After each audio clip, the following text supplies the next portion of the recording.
ሰላም በመላው ዓለም የምትኖሩ የሀሁ ለሁሉም የኦንላይን ትምህርት ቤት የዩቲዩብ ቻናል ቤተሰቦች በያላችሁበት ሰላማችሁ ይብዛ። ሀሁ ለሁሉም የኦንላይን ትምህርት ቤት አማርኛ፣ እንግሊዝ፣ ሂሳብ እንዲሁም የተለያዩ የማህበራዊና የተፈጥሮ ሳይንስ የትምህርት አይነቶችን ብቃት ባላቸው አስተማሪዎች 24 ሰዓት የማስተማር አገልግሎት እየሰጠ ይገኛል። ቪዲዮ ላይ ባስቀመጥነው ስልካችን በኢሞ፣ በቴሌግራም፣ በዋትሳፕ ይደውሉልን። በተመቻችሁ ሰዓት የምትፈልጉትን የትምህርት አይነት እናስተምራለን። ሰላም እንዴት ናችሁ? የሀሁ ለሁሉም የኦንላይን ትምህርት ቤት የዩቲዩብ ቻናል ቤተሰቦች፣ በዛሬው ዝግጅታችን ሙሉ የአማርኛ ፊደላትን ይዤላችሁ መጥቻለሁ። እነዚህም ፊደላት ቅርጻቸውና ድምጻቸውን በቀላሉ እንዴት እንደምትለዩ የማሳያችሁ ይሆናል። ሳብስክራይብ ያላደረጋችሁ ቤተሰቦቻችን ካላችሁ ሳብስክራይብ አድርጉ። ላይክ፣ ሼር እያደረጋችሁ ዩቲዩባችን አበረታቱ። ከኛ ጋር መማር የምትፈልጉ ልጆች ደግሞ ባዮ ላይ ስትገቡ የምታገኙት ስልክ የሀሁ ለሁሉም የኦንላይን ትምህርት ቤት ስልክ ቁጥር ነው። ይህን ስልክ ቁጥር ሴቭ አድርጋችሁ ያዙና በኢሞ፣ በዋትሳፕ፣ በቴሌግራም እናንተ በሚመቻችሁ ሶሻል ሚዲያ በማንኛውም ሰዓት ደውሉልን። ወዲያውኑ ስልካችሁን አንስተን እናንተ የምትፈልጉትን ትምህርት እንድትማሩ እናደርጋለን። አሁን ቀጥታ ወደ ዕለቱ ትምህርት ይዣችሁ ልለፍ። በአማርኛ ፊደላት ውስጥ የመጀመሪያው ፊደል የሆነው ሀ ነው። የመጨረሻው ደግሞ ሊሆን የሚችለው ፐ ነው ማለት ነው። እንግዲህ የመጨረሻውንም የመጀመሪያውንም ማሳያችሁ ይሆናል። ማለት ያ ከመጀመሪያው እስከ መጨረሻው ያሉ ሆሄያት ሙሉ 34 ፊደላት ናቸው ያሉት። እያንዳንዱ ፊደል ሰባት ቤተሰብ አሏቸው። እነዚህን 7 ቤተሰቦቻቸውን ቅርጻቸውን እንዴት ነው የምትለዩት? ከዛ በተጨማሪ ደግሞ ድምፃቸውንስ እንዴት ነው የምትጠሩት የሚለውን አንድ በአንድ አሳያችኋለሁ። እናንተ ትኩረታችሁን ከኔ ጋር አድርጋችሁ እስከ መጨረሻው ተከታተሉ። አማርኛ ለማንበብ ለመጻፍ ይህን ማወቅ ስላለባችሁ መሰልቸት አይጠበቅባችሁም ማለት ነው። አሁን ቀጥታ ከኔ ጋር እየጠራችሁ ትለማመዳላችሁ። ሀ፣ ሁ፣ ሂ፣ ሃ፣ ሄ፣ ህ፣ ሆ። ቀጣዩ ደግሞ ፊደል ለን። ለ፣ ሉ፣ ሊ፣ ላ፣ ሌ፣ ል፣ ሎ። ከዛ ይሄ ሀ። እንግዲህ የመጀመሪያውን ሀ ብለናል። በቅርጽ እንደምታዩት ይህን የመሰለ ቅርጽ አለው። ሁለተኛው ላይ ደግሞ ሀ ያልነው ሐመር ኋ በመባል የሚታወቀው ነው። በአማርኛ ፊደላት ውስጥ 3 ሀ በመባል የሚታወቁ በቅርጽ የተለያዩ ግን በድምፅ ተመሳሳይ ሆሄያት አሉ። እነሱ ሁለተኛው ይሄ ይሆናል ማለት ነው። የመጀመሪያው ሀ ሀሌታው ሀ በመባል ይታወቃል። ሁለተኛ ላይ የምታዩት ደግሞ ሐመር ኋ በመባል የሚታወቀው ሀ ነው። ይህንንም ከኔ ጋር እየጠራችሁ ድምፁን ተለማመዱ። ሀ፣ ሁ፣ ሂ፣ ሃ፣ ሄ፣ ህ፣ ሆ። ቀጣዩ ደግሞ መ። መ፣ ሙ፣ ሚ፣ ማ፣ ሜ፣ ም፣ ሞ። ቀጣዩ ፊደል ሰ ይባላል። ሰ፣ ሱ፣ ሲ፣ ሳ፣ ሴ፣ ስ፣ ሶ። ይሄ ደግሞ ረ፣ ሩ፣ ሪ፣ ራ፣ ሬ፣ ር፣ ሮ። ቀጣዩ ሰ። እንግዲህ ይህኛውንም ሰ ብለናል። ይሄ ንጉሱ ሰ ወይም ደግሞ ጣቱ ሰ በመባል ይታወቃል። ይሄ ደግሞ ጎጆ ሰ ወይም ደግሞ ሳቱ ሰ በመባል ይታወቃል ማለት ነው። ስለዚህ ንጉሱ ሰ፣ ሳቱ ሰ። እንግዲህ ሁለቶቹም ሰ ነው የሚባሉት። በቅርጽ እንደምታዩቸው ይለያያሉ። በድምፅ ግን እያንዳንዳቸው ሁለቶቹም ተመሳሳይ ድምፅ ነው ያላቸው። ይህንንም ሰ ነው የምትሉት፣ ይህንንም ሰ ትሉታላችሁ ማለት ነው። ስለዚህ ይህኛውንም እንደዚሁ ልክ እንደ መጀመሪያው ልጥራላችሁ። አብራችሁኝ ጥሩ። ሰ፣ ሱ፣ ሲ፣ ሳ፣ ሴ፣ ስ፣ ሶ። ቀጣዩ ደግሞ ሊሆን የሚችለው ሸ። ሸ ነው። እንደምታዩት ይህ ሸ ይባላል። ስለዚህ ሸ፣ ሹ፣ ሺ፣ ሻ፣ ሼ፣ ሽ፣ ሾ። ቀጣዩ ፊደል ደግሞ ቀ፣ ቁ፣ ቂ፣ ቃ፣ ቄ፣ ቆ። ይሄ ደግሞ በ ይባላል። በ ቡ ቢ ባ ቤ ብ ቦ። ከዛ ቨ ቡ ቪ ቫ ቬ ቭ ቮ። ይሄ ደግሞ ተ ቱ ቲ ታ ቴ ት ቶ። ከዛ ይሄ ማን ይባላል? ቸ ቸ ቹ ቺ ቻ ቼ ች ቾ። ቀጣዩ ሀ ሁ ሂ ሃ ሄ ህ ሆ። እንግዲህ በፊት ሁለት ሀዎችን አይተናል። ያ ማለት ሀሌታ ውሃና ሐመር ውሃ በመባል የሚታወቁት ማለት ነው። እነዚህ ሁለቱም ሀ ይባላሉ። አሁን ላይ ደግሞ ሶስተኛው ውሃ ብዙሃን ውሃ ይባላል። ይሄ አሁን የጠራሁላችሁ ይሄ ማለት ነው። በቅርጽ ከነዚህ ከሁለቱ ይለያል። እንዳያችሁት ይሄው ይሄና ይሄ የራሳቸው ቅርጽ አላቸው። ይሄኛው ደግሞ ሌላ የራሱ የሆነ ቅርጽ አለው እንደምታዩት ይሄ ማለት ነው። ስለዚህ ይሄም ሀ ነው የሚባለው። ሀ ሁ ሂ ሃ ሄ ህ ሆ። ቀጣዩ ደግሞ ነ ይባላል። እንግዲህ ከሀ የሚለየው ሀ እዚህ ጋር እንዳያችኋት የሆነ ቅጽል አላት ከላይ፣ ይቺ ደግሞ የላትም።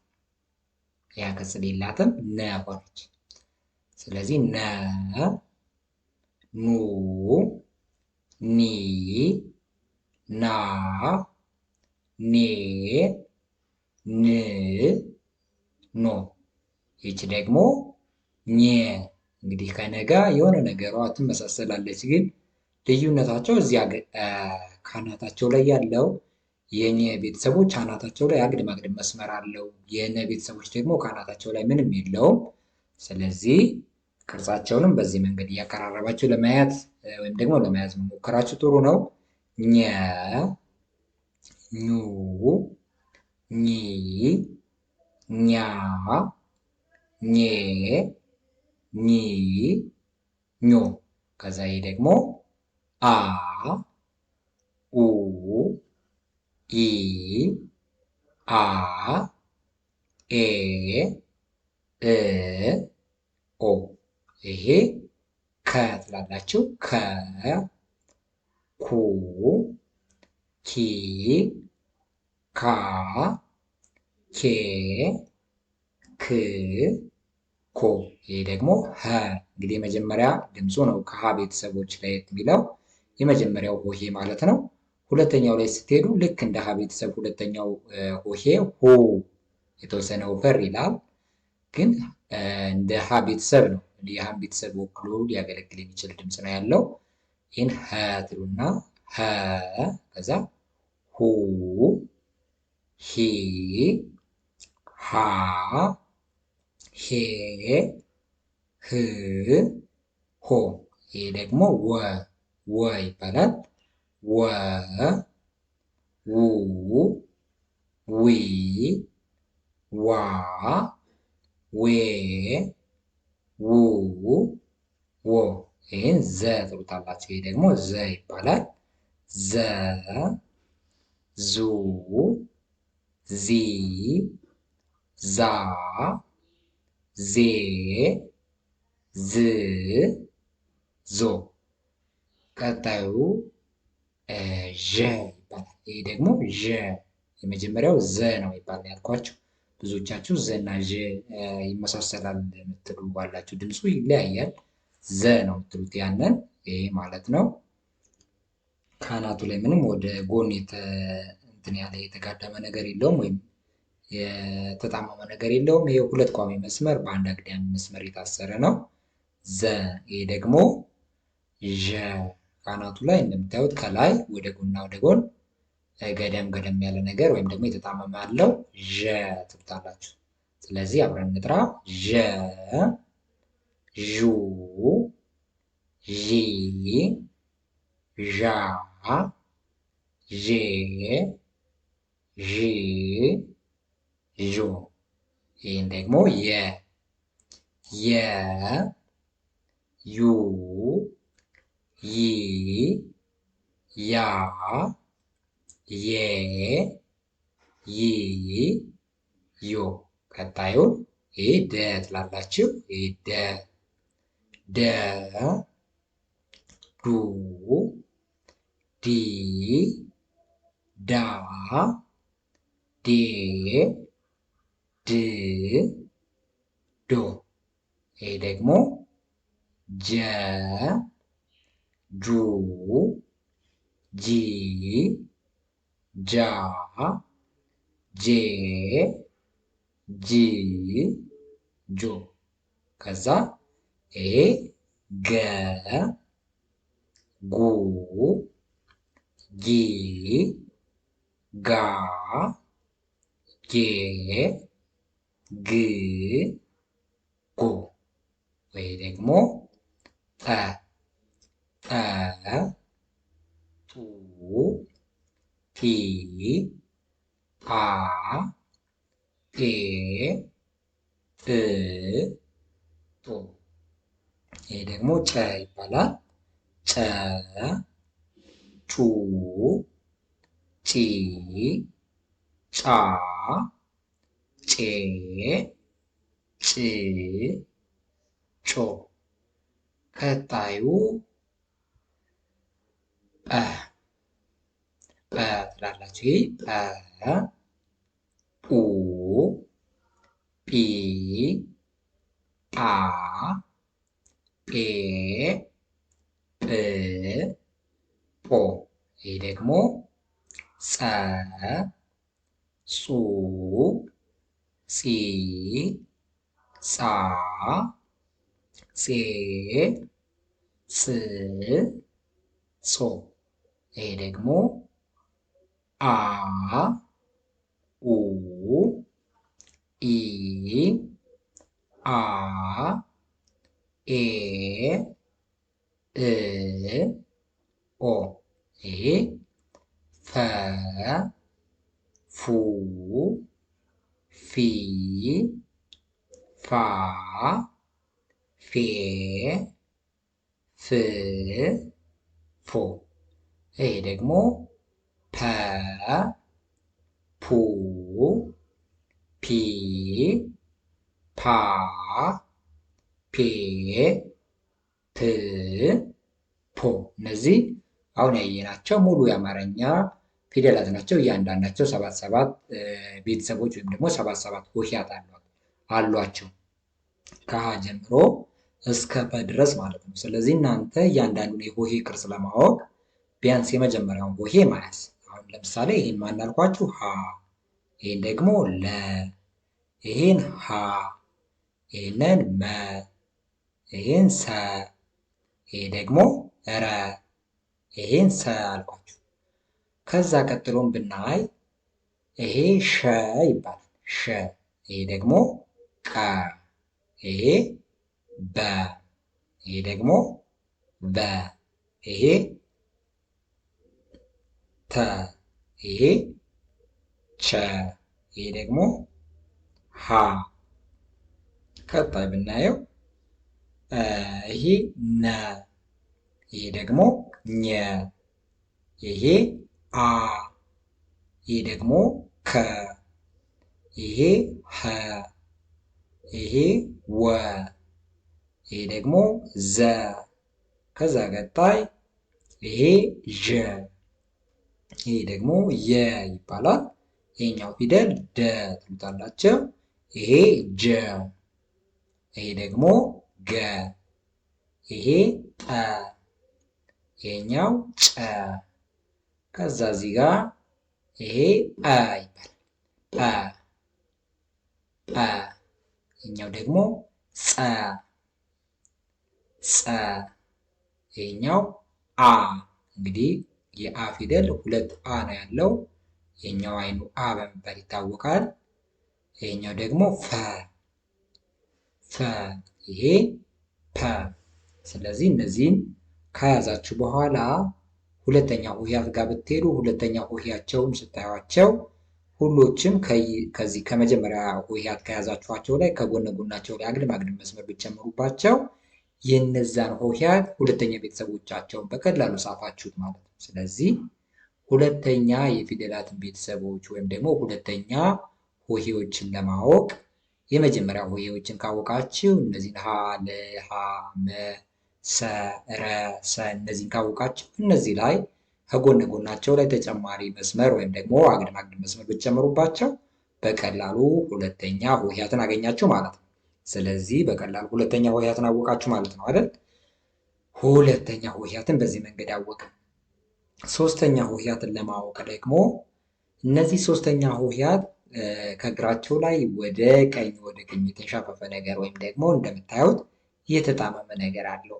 ስለዚህ ይሄ ሆሄ አሁን እያየሁት ያለ ሆሄ ሶስተኛ ሆሄ ነው ብላችሁ ለመለየት ከእግሩ ላይ ወደ ቀኝ የተንሻፈፈ አለው የለውም ብላችሁ ብታዩ ወደ ቀኝ በኩል የተንሻፈፈ በዚህ መንገድ ከቀኝ እግሩ ላይ ባለ ሁለት እግር ከሆነ ከቀኝ እግሩ ላይ በውጭ በኩል ወደ ቀኝ ከተንሻፈፈ ሶስተኛ ሆሄ ነው ማለት ነው። ሁሎቹንም ብናያቸው ቀጣዩ ስላይድ ጋር ያለውን ራሱ ብናይ ይሄው እነዚህ የሸ ቤተሰብ የሆነው ሺ፣ ነቂ፣ ቢ፣ ቢ፣ ፒ፣ ቺ፣ ሂ ሁሎችም ሆሄዎች ስታያቸው ወደ ቀኝ ከእግራቸው ላይ እየተንሻፈፈ ነው። ሌሎቹንም እንዲያቸው እስከ መጨረሻ ያሉትን እዩዋቸው። ሁሎቹም በቀኝ በኩል ካለ እግራቸው ላይ ወደ ቀኝ የተንሻፈፈ ነው። ስለዚህ በቀላሉ ሶስተኛ ሆሄያትን በዚህ መንገድ ለመለየት ትችላላችሁ። ስለዚህ የመጀመሪያ ሆሄያትን አወቃችሁ። የመጀመሪያ ሆሄያትን በዛ መንገድ ደጋግማችሁ እየጠራችሁ እየጻፋችሁ ከተለማመዳችሁ በኋላ ሁለተኛ ሆሄያትን ለማወቅ ከጎናቸው ላይ አግድም መስመር በመጨመር ሁለተኛ ሆሄያት ወይም ደግሞ ሁለተኛ ሆሄ የሚባሉት ሁሉም ሆሄዎች ወይም ሁሉም ፊደሎች ሁለተኛ ፊደሎች ማለት ነው ከጎናቸው ላይ አግድም አግድም መስመር እንዳላቸው እነዚህ ሆሄዎች፣ ሶስተኛዎቹ ደግሞ ወደ ቀኝ የተንሻፈፈ ከእግራቸው ላይ እንዳለ። አራተኛ ሆሄያት ጋር ስንመጣ አራተኛ ሆሄዎች ብዙ ጊዜ ባለ ሶስት እግርና ባለ ሁለት እግር የሆኑ ፊደሎች በግራ በኩል ያለ እግራቸው ያጥራል። ለምሳሌ የለን ፊደል ብታዩት ሁለት እግር አለው። ይሄ ሁለት እግሩ የግራ እግሩ አራተኛ ቤተሰቡ ላይ ሲመጣ ያጥራል። ስለዚህ እነዚህ እናንተ እያያችሁት ያለ ፊደል ባለ ሁለት ወይም ባለ ሶስት እግር የሆነ ፊደል ከሆነ አራተኛ ሆሄው ወይም ደግሞ አራተኛው የፊደሉ ቤተሰብ በግራ በኩል ያለ እግሩ ያጥራል ማለት ነው። ስለዚህ በግራ በኩል ያለ እግሩ ያጠረ ሆሄ ካያችሁ ሁለት እግር ኑሮት በግራ በኩል ያለው እግሩ ያጠረ ሆሄ ካያችሁ ይህ ፊደል የአራተኛ የፊደላት ቤተሰቡ ነው ማለት ነው። የለቤተሰብ ከሆነ አራተኛው የለቤተሰብ በዚህ መንገድ በግራ በኩል ያለ እግሩ ያጥራል፣ ላ ይባላል። ይሄ ባለ ሶስት እግር ነው። ለምሳሌ ሐመርሃ ወይም ደግሞ ሁለተኛው ሀ ማለት ነው። ሁለቱም እግሩ አጥሮ አንድ እግሩ ብቻ ነው በነበረበት የቀጠለው። ሁለት እግሩ በግራ በኩል ያለው አጠረ። ስለዚህ በግራ በኩል ያለው እግሩ ያጠረ ከሆነ አራተኛ ሆሄ ነው ብላችሁ በቀላሉ መረዳት ትችላላችሁ። አምስተኛ ሆሄያት ጋር እንሄድ። አምስተኛ ሆሄዎች ሙሉ ሆሄዎች በቀኝ በኩል ካለ እግራቸው ላይ በውጭ በኩል 0 ይጨምራሉ። ስለዚህ እነዚህን ሁሎቹንም ብናያቸው እነዚህን እዩዋቸው። ሌላው ቀጣዩ ስላይድ ጋር ያሉ ሆሄዎችንም ብናይ እንደዚሁ ይሄው አምስተኛ ሆሄያቸው ሁሎቹም በቀኝ በኩል ካለው በውጭ በኩል 0 ይጨምራሉ። ቀጣዩ ስላይድ ጋር ብንሄድ ይሄው እነዚህ የነ ቤተሰቦች የኘ፣ የአ፣ የከ፣ የኸ ቤተሰብ የሆነው ሄ፣ የወ ቤተሰብ፣ የዘ ቤተሰብ። ቀጣዩ ጋር እንቀጥል። የዠ ቤተሰብ የሆነው የው ዤ፣ የየ ቤተሰብ የሆነው የ በጎኑ በኩል ነው ቅርጽ የጨመረው። ሌሎቹን ጋር ስታዩቸው እንደዚህ ነው የጨመሩት ማለት ነው። በቀኝ በኩል ካለው እግራቸው ይሄው ጬ ቀለበቱን ከጎን ነው የጨመረው። እነዚህ ሁለት ሆሄዎች ከእግራቸው ላይ አይደለም የጨመሩት። እነዚህም በልዩነት ያዙ። ሌሎቹ ግን በምታዩት መንገድ በቀኝ በኩል በውጭ በኩል ከታች ከእግራቸው ጠርዝ ላይ ወይም በቀኝ በኩል በውጭ በኩል ነው የጨመሩት።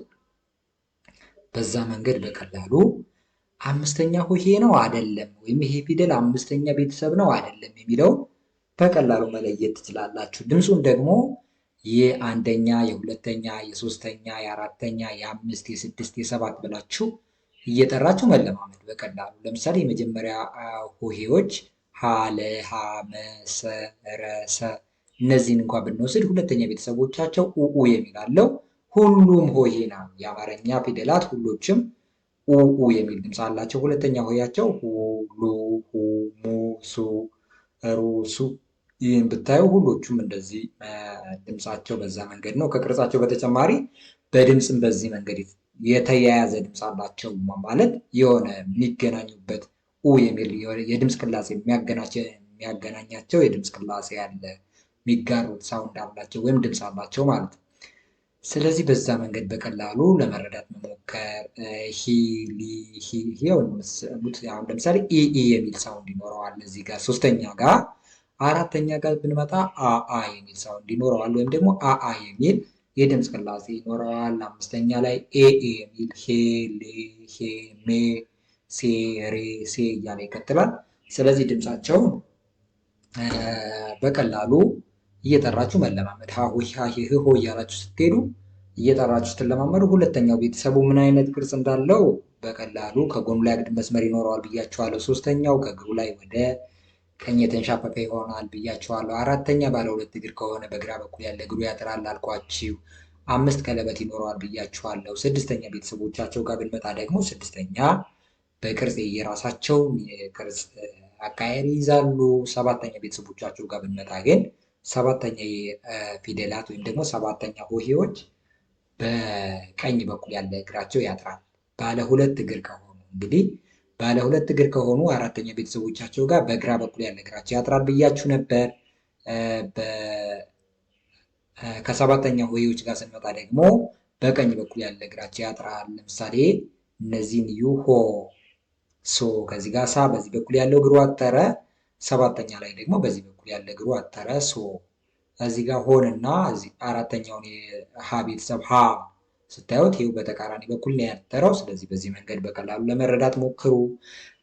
ከኛ ጋር መማር የምትፈልጉ ልጆች ስልካችን አስቀምጠናል። ስልካችን ሴቭ አድርጉ ያዙና በኢሞ፣ በዋትሳፕ፣ በቴሌግራም እናንተ በሚመቻችሁ ሶሻል ሚዲያ በማንኛውም ሰዓት እናንተ በሚመቻችሁ ሰዓት ሀይ በሉን። ራሳችሁ በመረጣችሁ ሰዓት ጊዜያችሁን እና እንዲሁም ደግሞ ከስራችሁ ጋር ምንም አይነት ግንኙነት በሌለው በትርፍ ሰዓታችሁ እንድትማሩ ሁኔታዎችን አመቻችተን ወዲያውኑ የምትፈልጉትን ትምህርት እንድትማሩ እናደርጋለን። አማርኛ፣ እንግሊዝኛ፣ ሂሳብ እና ሌሎችንም እናንተ መማር እንፈልጋለን የምትሉትን ትምህርት ብቃት ባላቸው አስተማሪዎች በአጭር ጊዜ ውስጥ የምትፈልጉትን እውቀት እንድታገኙ እናደርጋለን። በሌላ ሰፋ ያለ ትምህርታዊ ቪዲዮ እስከምንገናኝ ሰላም።